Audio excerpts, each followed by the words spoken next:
Hi, Lord Nell from the Common Dog Podcast here with Mia, who's very excited to be here as well, along with JB and Sabrina. What are we talking about today, guys? Breeds and how Enrichment Daycare helps each breed. Awesome. So Mia is our guest today. She is a pit bull, Mix. staffy, bully, some kind of mix.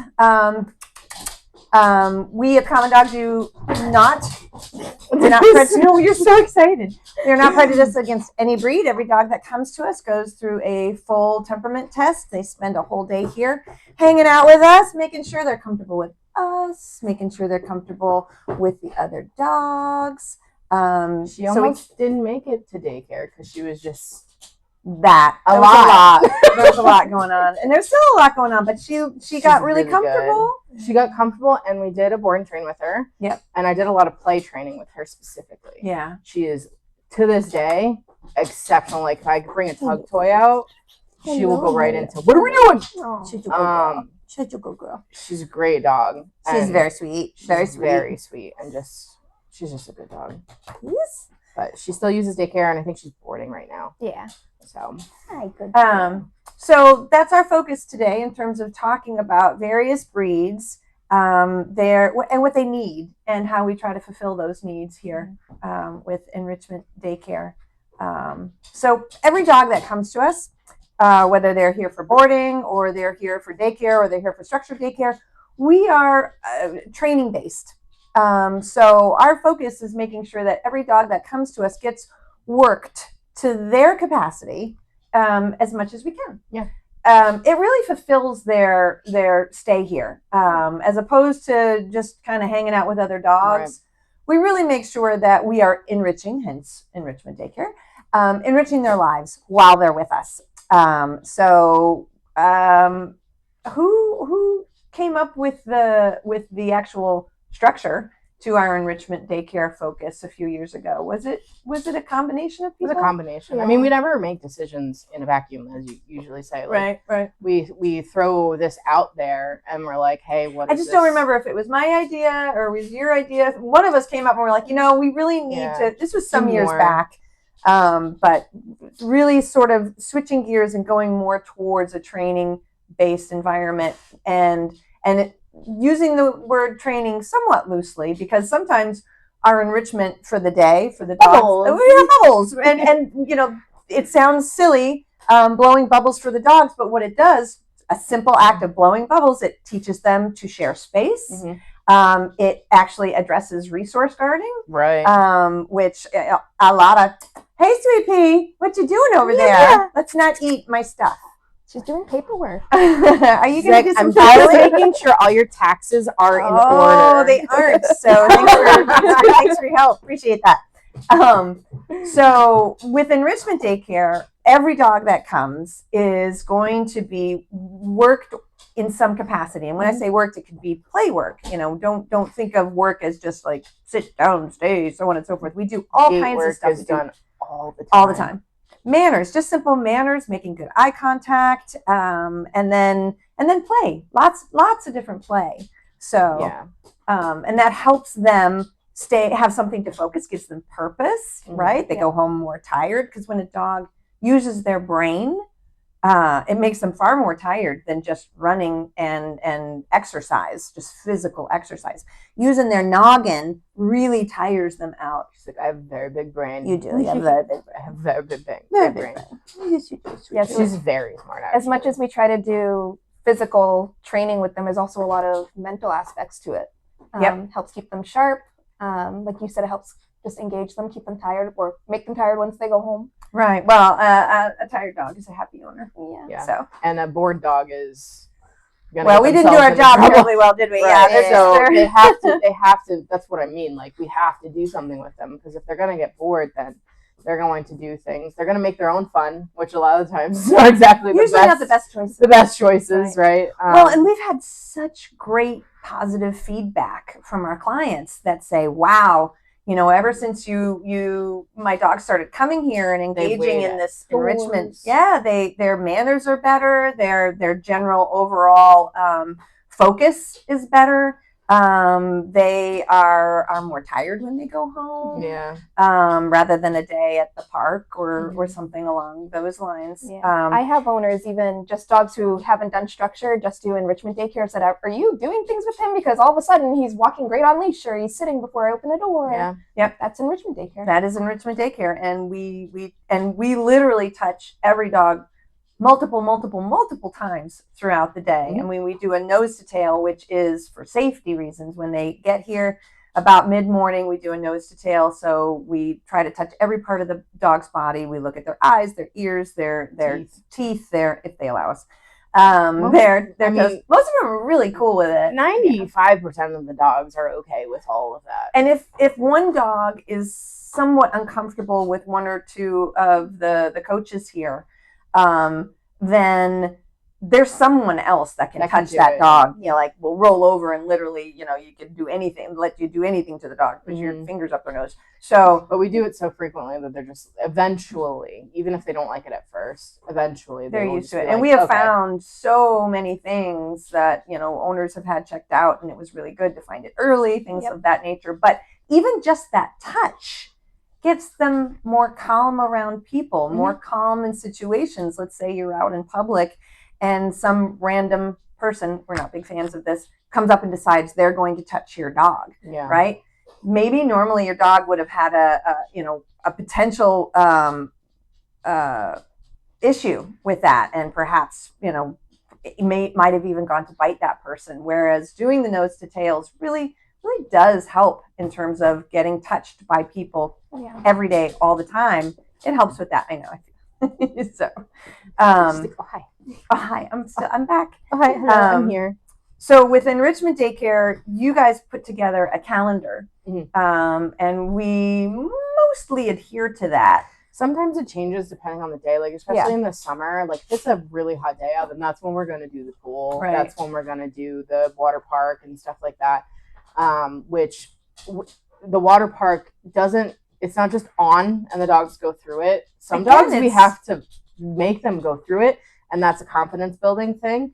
Like some it's resource guarding, and then we get wet. This is my pool, right? That too. Or just, you know. But you guys come up with a calendar. So tell me how you do that. You guys sit down, have a meeting, and go, okay, so it's the month of July.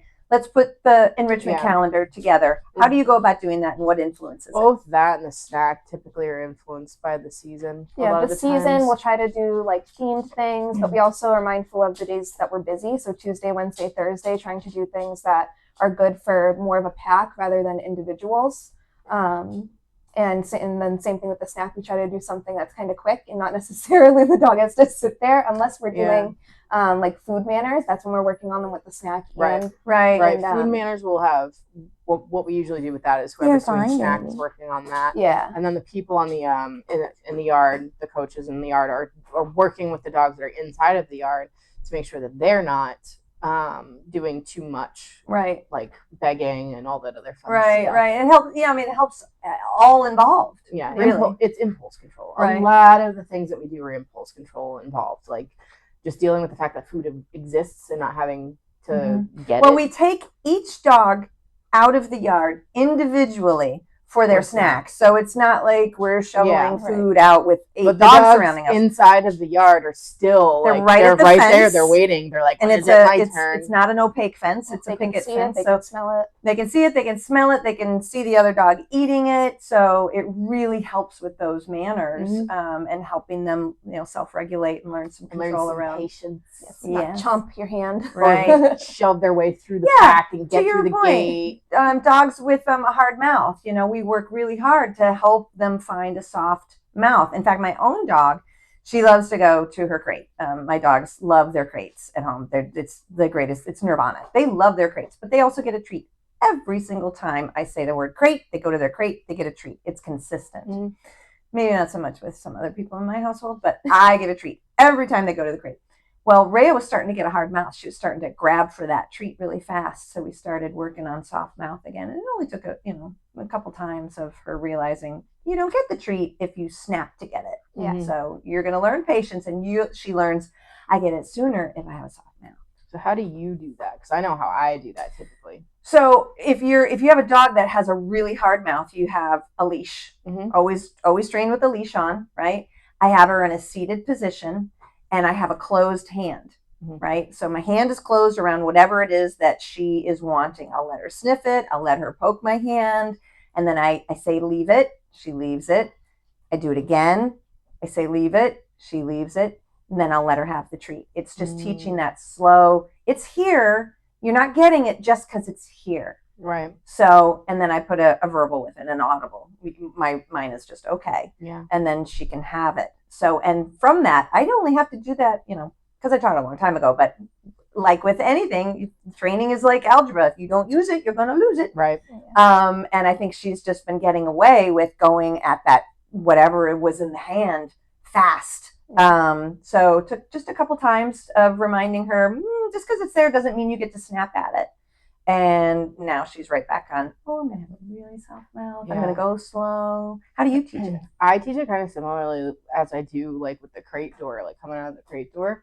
I wait until they're calm. So I don't give them a cue. I will wait until the dog is licking or waiting patiently, and then I'll open the palm. So it's similar but different. Yeah. It's more on onus to the dog in that sense. So this is, she already knows it, so I'm giving her a correction for it. Yeah. Right? No, so this is like new. Starting from ground zero, it's back to, you're talking about kind of puppy training.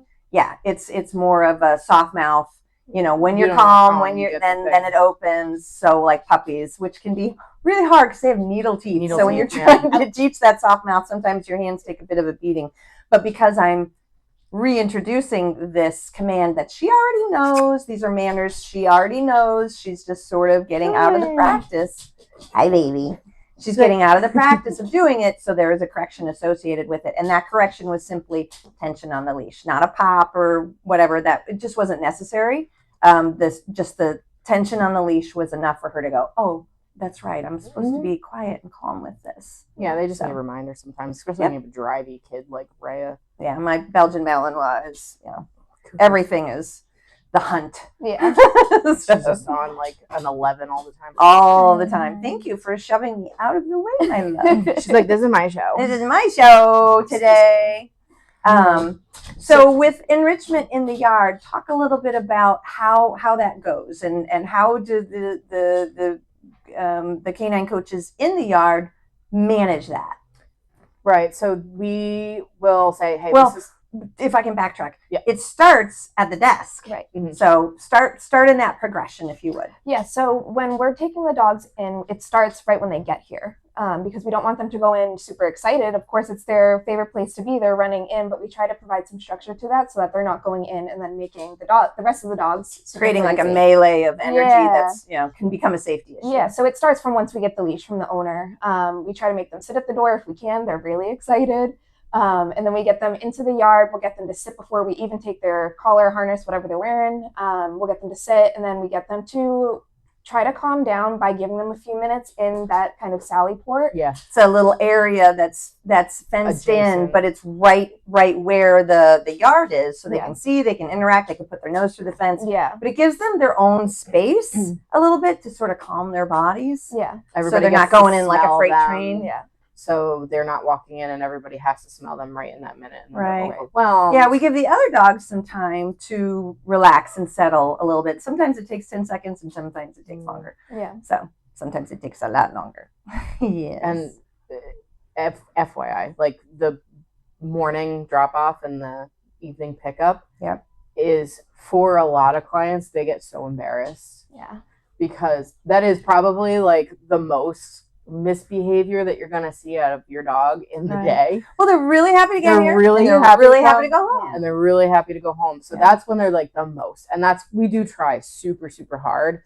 But don't ever feel bad if your dog is not up to snuff in that moment, because it's a lot to ask of any dog in that moment. Pretty much 90% of the dogs need help to like settle when they're coming through. It's my favorite thing when you see like the other clients in line and they have a dog just like the dog that came out and they're like, oh thank God. Thank goodness. So when you make the calendar, right, there must be you base it on breeds. we have all kinds of different breeds that come here, but there's some breeds that are more inclined for scent work, but we do it with all the dogs. Yeah. So talk to me a little bit about that. Like, what are some of the enrichment activities that we do here? So gate work is probably one of the most important. So when you say gate work, we have a lot of gates because we have multiple yards. Yeah. So when you say gate work, what do you mean? So when we do gate work, what we're looking for is we are able to open the gate with none of the dogs going through. Most of them should be sitting and waiting patiently, but at the very least, waiting and not. And we try, specifically at the end of the night, to do name calling into most of the time in the front yard with the Sally Port, where the Sally Port is, because if they get it out, then we're okay. Like, they're not going anywhere. But we'll wait and say, okay, Mia, it's your turn. She can go through. Right. But that helps us so that when it's pickup time, they're not all darting through that gate. Right. It helps when one of the canine coaches is walking through the yard and through a gate, that they're not getting their legs swept under them by a dog. It's a safety thing. It's, well, you don't want to bring the dog to the front all, cortisol racing through their body, adrenaline up, and we're saying, here's your crazy dog, right? So we're trying to calm them the same way we calm them when you take them in the morning and take them to the park. Yep. The same thing is when you're taking them out of the park and handing off the leash to the owner. You're trying to calm them, right? Yeah, as much as possible anyway. Yeah. But I feel like the breed that helps probably the most would be like herding breeds, because it's getting them away from that fence. A lot of herding breeds love to fixate on the thing that's on the other side of the fence. So they love to watch movement, and they want to barrier frustration is a big part of those breeds. So you work on that. We have, barrier frustration. It goes for all. Prey drive is rampant in almost all dogs. Some certainly more than others. But so that's one thing in terms of breeds. Sort more of those type breeds. What are some other things like? I know you guys do agility. What are some of the breeds that you're thinking of when you're doing the weave poles and that kind of stuff? What dogs are you thinking about that you think would really do well with that activity? Yeah, really sporty dogs. So we have the Vizslas. We have a few hounds back there that once they see those come out, you just see them perk up. They're like, "Whoa, all right, I think we're gonna do this." I like doing it for the dogs. Don't want to move. I'm like, come on, let's go. And they're like, oh, God. We go through the weave poles too. I've seen plenty of us kind of darting in between and trying to make it fun. And then you're like, the Pied Piper, they're all sort of following you.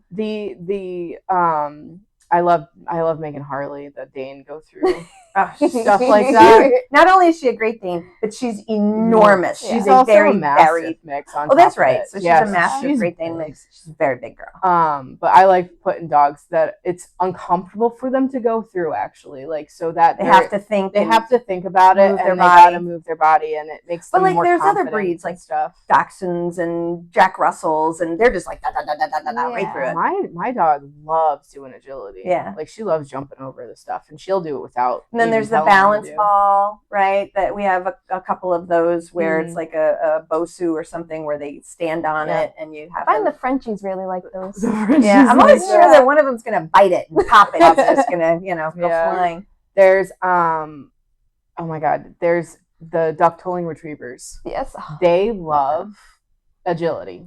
Those guys love agility. Well, and any Aussie is gonna love doing that. And then they're I love to see how proud they are. At the end of it, they're like, I did it, it's so great. Ooh. And one of the biggest parts, and I think that it gets missed a lot by trainers and just the owners as well, is making sure you celebrate for the dog. Right. Making sure it's a big freaking deal that they did that. They're like, awesome. Yeah.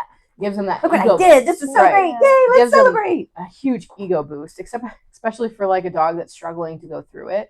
It's scary for them, and they're like, oh my God, this is terrifying. Right. But then when they get through it, especially that hoop. We have the hoop where you jump through. Yep. And they go through it. A lot of dogs are terrified of that. But I'm like, no, we're going to do it, man. We got this. Let's do it. And we get through it. And then at the end, I'm like, oh my God, you did it. And they're like, I did it. The next time you go and do it. Yeah, the next time you go and do it, they're like, oh my God, I want to do this. I remember this. This was fun, and I did well, and we all celebrated afterwards. I want to do this again. Yeah, so if you make it, this job should be fun. And if you're in that mindset and you're like, oh my, you're proud of the dog. Right. proud that you got them through it, you know, that sort of thing. And it shows through when you give them that praise, and then they are like, yeah, like I really want to do this. This is super fun. Helps with the more shy breeds too, that are a little more hesitant to kind of come out of their shell. You gotta be careful with that though too, because if you go too much, they're like, oh my god, wow, this is way too. I'm just shutting down. I've definitely done that before, where I've been like, yeah, and they're like, oh my god, that was a lot. That was too much. That was a lot, JB. Yeah. Like, okay, fair enough. So, what are some of the things that we do for enrichment that you wouldn't think of? Let me think.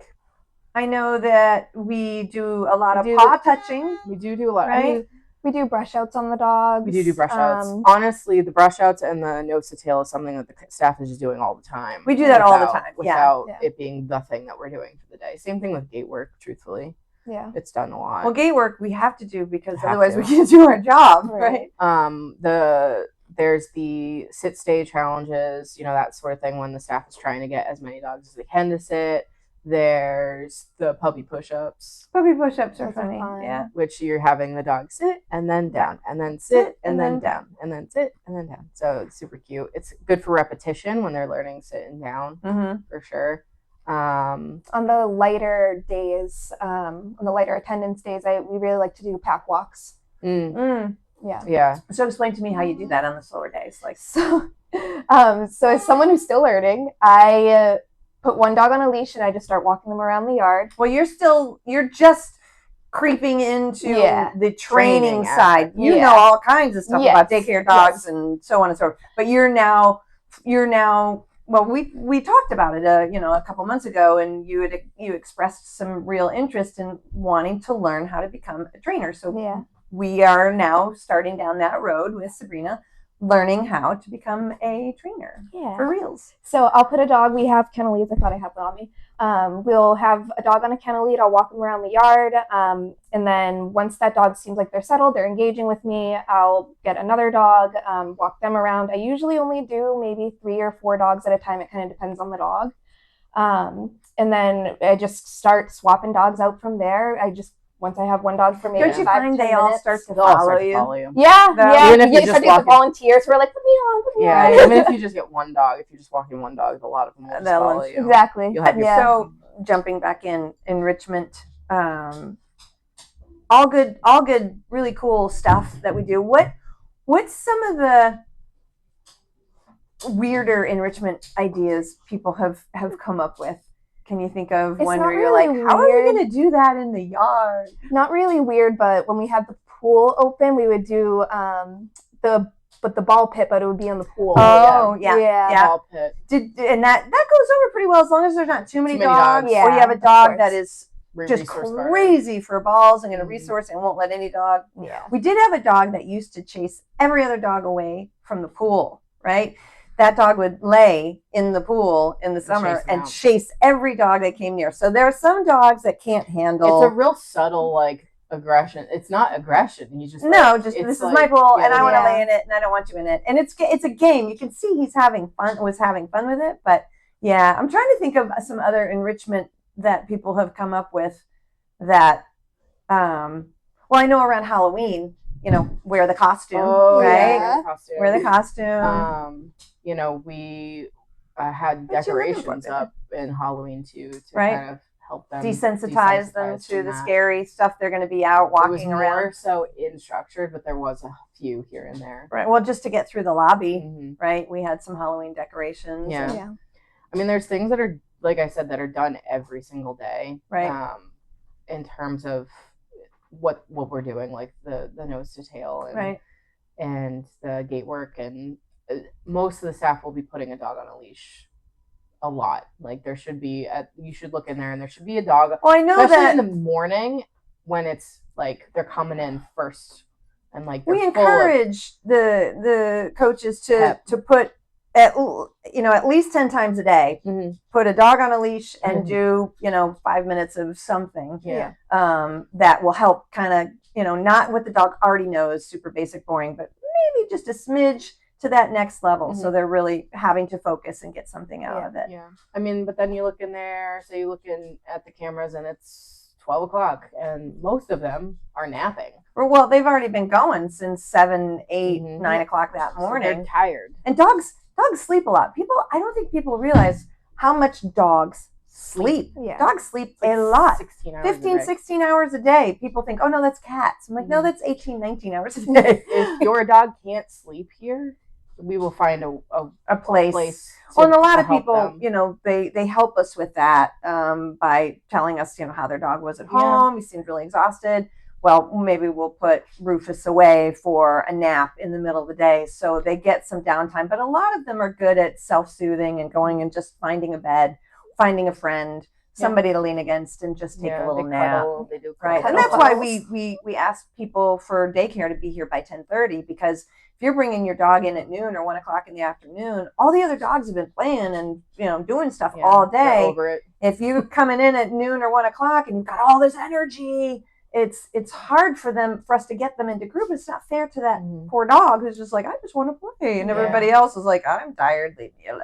Yeah, they'll usually start back up at about like 2 o'clock too. Yep. They'll get up. Yeah, after they've had a nice little nap and stuff. So they kind of follow a natural like ebb and flow throughout the day, and it varies. Some dogs are on different timetables. Some dogs are, you know, asleep the minute they come in here. They take a little nap, like, had the nice car ride, now I'm going to go and lay down, and then they're up and at 'em. You know, it depends on the dog. Yeah.